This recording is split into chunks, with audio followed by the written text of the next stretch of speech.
dari cara bagaimana dia menjawab pertanyaan, dan dia punya gestur.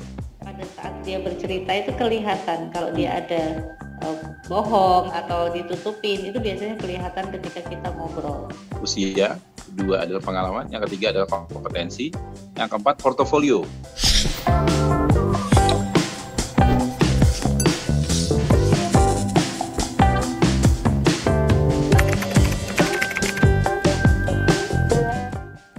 Saya Anwar, saya saat ini VP untuk Human Capital and General Services di Jakarta Utilitas Propertindo.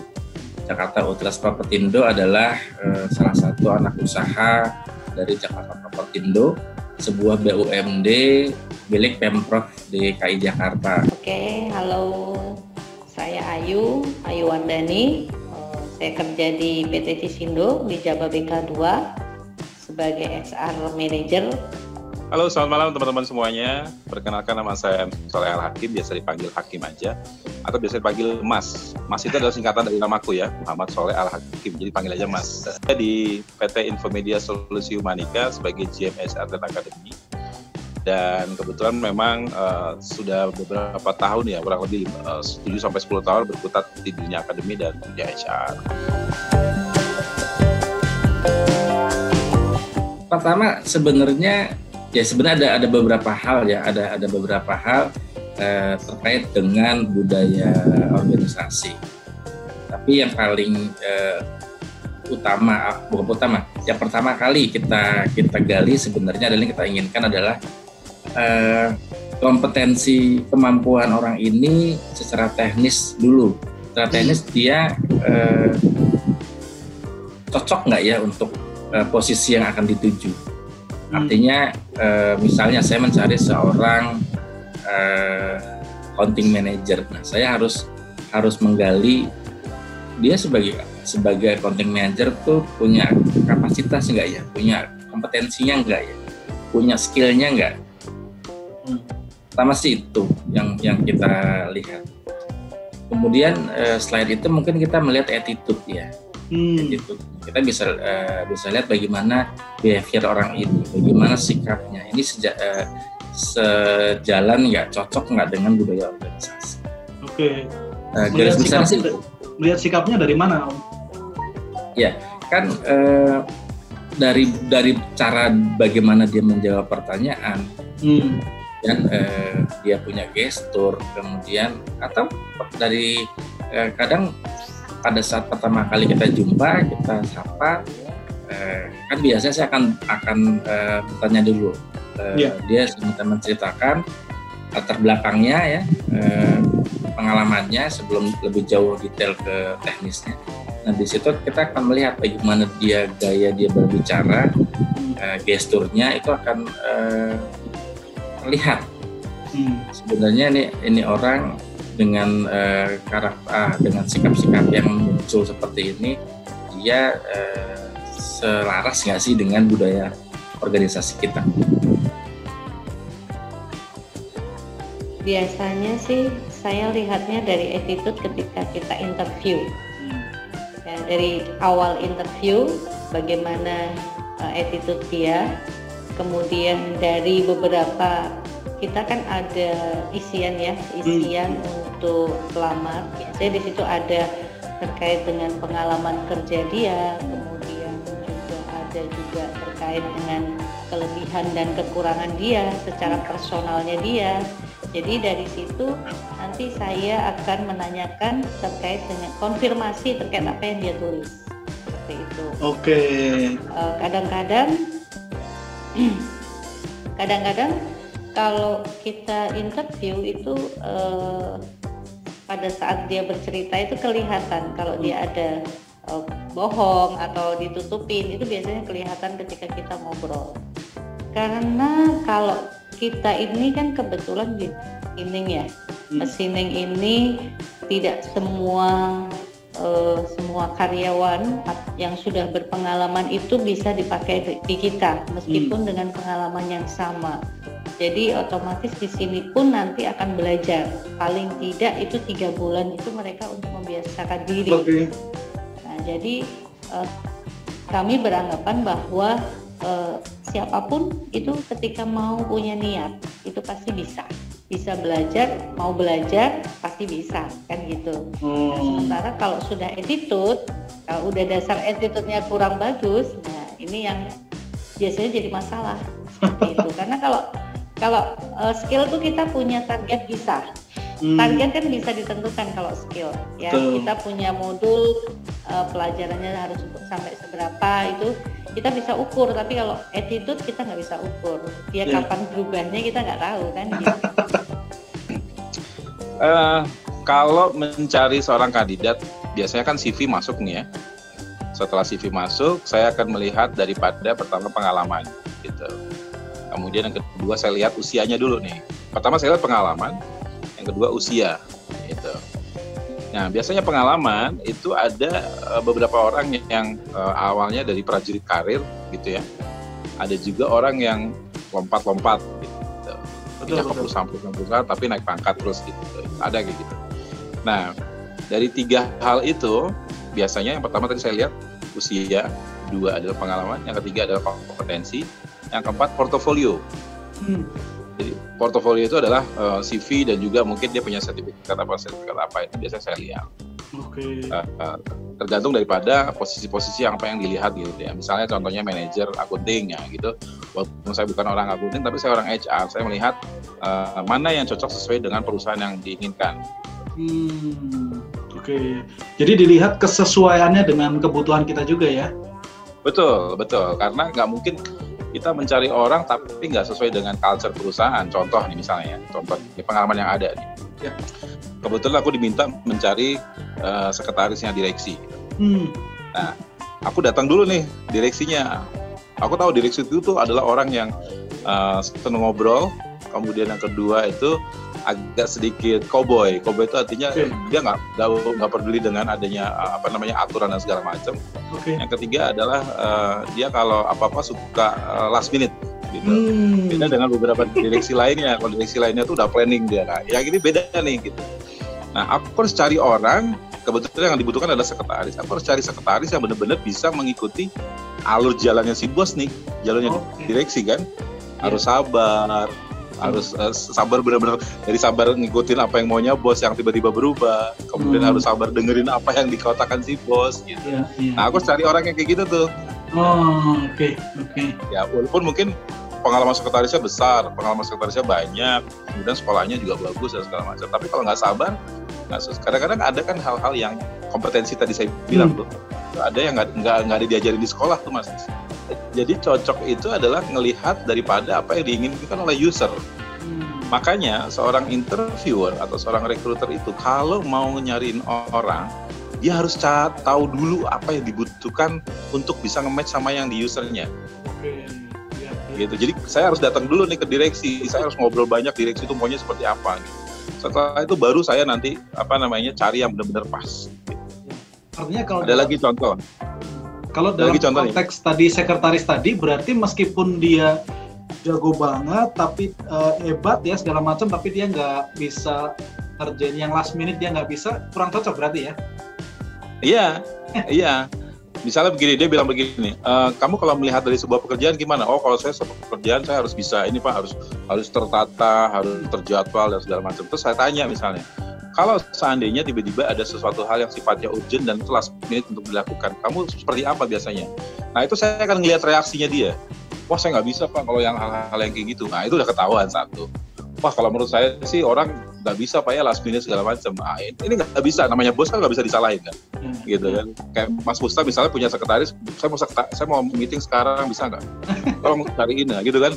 Nggak bisa, wah Bapak nggak bisa gitu Pak, nah nggak bisa gitu. Jadi harus cari, oh ya oke, bisa siap gitu. Jadi ibaratnya sekretaris itu hampir sama dengan personal assistant yang dimana dia harus tahu pola pikirnya si atasan. Gitu. Apalagi kalau di dalam CV-nya udah ditulis pengalaman, nah itu tuh saya lebih ngelihat kepada case-case yang pernah dia lakuin apa, misalnya. Apa yang sudah, misalnya ada bos kamu yang last minute minta begini, apa yang kamu lakukan? Gitu. Ada cara menjawab, kemudian dia eyes contact-nya gitu, itu kita kan tahu orang ini benar-benar pengalaman atau tidak. kita di organisasi kita ini butuh orang-orang yang energik, orang-orang yang cheerful gitu ya. Tapi kita kita ketemu orang yang kalem, yang kalau nggak ditanya dia tidak menjawab gitu ya, atau menjawabnya sedikit, itu kan artinya dia nggak selaras dengan budaya yang ada di organisasi kita. Artinya disesuaikan juga dengan kita punya budaya kan. Kalau di tempatnya kan kebetulan saat ini karyawannya itu hampir lebih dari 50% millennials misalnya. Nah, artinya kan kita bisa menyesuaikan orang-orang yang masuk ke dalam kita ini cocok nggak sih dengan anak-anak millennials. Cocok nggak dengan millennials kan identik dengan teknologi digital. Nah, artinya orang-orang yang masuk di kita bisa menyesuaikan itu nggak? Pertama yang kita lihat pertama pasti CV ya. CV pasti kita lihat pertama karena kita pada saat kita screening itu kan pasti CV dulu kita lihat. Itu yang kita lihat pertama. Kadang-kadang kami banyak CV yang masuk. Jadi kalau kita melihat CV yang artinya standar-standar saja kan nggak menarik sebenarnya. Jadi pernah saya satu ketika saya dapatkan, waktu itu saya lagi mencari kepala divisi untuk business development ya. Nah, saya melihat CV-nya itu di antara sekian banyak CV masuk, yang saya ambil CV dia itu karena pertama tampilannya menarik. Tampilannya menarik ya. Jadi tampilannya, desainnya ya. Ya, itu karena kan di antara banyaknya dokumen yang kita pegang kan, nah pasti yang catchy kita ambil. Betul. Nah itu kan seorang rekruter kan biasanya memilah dan memilihnya itu kan ya repot gitu loh. Nah akhirnya itu kita ambil yang eye-catching biasanya. Jadi visual ya, tidak hanya tertulis gitu, tidak hanya teks yang kita lihat, ada visualnya, ada grafnya biasanya gitu. Nah kemudian setelah itu saya ambil, saya lihat mudah dibaca, mudah dimengerti. Kebetulan informasinya juga sesuai dengan apa yang kita butuhkan, informasi pengalamannya dia, background pendidikan. Nah ternyata sebelumnya dia sudah mempelajari organisasi kita melalui website yang sudah yang dia cari di website ya. Nah, di situ dia langsung pada CV itu dia mengusulkan idenya. Jadi apabila dia masuk ke situ, dia sudah punya apa yang akan saya lakukan nih. ABCD gitu ya. Jadi untuk project bisnis ini saya akan lakukan ini saya akan, yang saya lihat itu memang yang out of the box, artinya yang dia pikirkan itu yang belum ada di tempat saya. Nah itu akhirnya CV itulah kita tarik, kita panggil orangnya untuk interview, untuk tes lebih lanjut. Interview pastinya kita akan melihat bagaimana dia berpenampilan ya, dari cara berpakaiannya, cara berbicaranya ya, apa yang dia bicarakan, isi konten pembicaraannya, dan bagaimana cara dia menyampaikannya. Itu sih yang kita lihat. Kalau saya biasanya ketika dia bercerita tentang keluarga. Bercerita tentang keluarga ya? Saya selalu, betul, saya biasanya menanyakan tentang bagaimana posisi dia di dalam keluarga. Dan bagaimana kehidupan keluarganya. Meskipun tidak terlalu yang kita sampai detail banget, cuman saya ingin melihat bagaimana sikap dia terhadap orang tua, terhadap keluarga yang lain, saudara. Kemudian bagaimana sikap dia ketika di sekolah. Justru orang-orang yang anak-anak yang jujur, kadang-kadang ada yang cerita, wah saya dulu di sekolah paling bandel bu, begini. Nah justru itu yang membuat saya, orang ini pasti akan jauh lebih baik ketika bekerja, karena dia sudah mengakui dulu. Tapi ada beberapa yang ketika kita ajak bicara, kita interview, kan kita suka melihat nih, oh orangnya nih nggak mau kontak mata, kemudian banyak bergerak. Nah ini kita bisa menilai bahwa orang ini tidak jujur gitu loh. Jadi biasanya sih kita begitu. Karena saya beranggapan ketika dia di dalam keluarga dia itu fine ya. Kemudian bagaimana cara dia berjuang dalam apalagi kalau misalnya dari keluarga itu keluarga yang kurang mampu, itu bagaimana dia bisa lulus sekolah, itu biasanya jauh lebih di sini lebih betah lama Pak. gitu loh. Biasanya ketika dia mengisi form ya, di form biodata itu biasanya dia ada beberapa yang dia tulis. Ada beberapa orang yang beberapa anak sering malah ya, ketika mereka diminta untuk menuliskan kekurangan dia atau kelemahan dia nulisnya lebih sedikit gitu loh. Jadi saya orang kan paling mudah kan menyampaikan kelebihan, tapi ketika menyampaikan kekurangan dia kan paling sulit. Nah, biasanya ketika saya tanya kemudian dia buka semuanya, baru ketahuan deh kalau orang ini jujur atau enggak. Kalau saya sih seperti itu, dan beberapa kali sih mungkin karena ada beberapa yang sudah pengalaman kerja di tempat lain, biasanya saya sebelum interview kan kita sudah punya biodata dulu. Jadi saya biasanya ketika karyawan datang, calon pencari kerja datang ya, mereka mengisi form, mengisi tes. Nah, interview itu di hari yang berbeda. Biasanya saya cross check dulu sama HRD yang sebelumnya. Wah.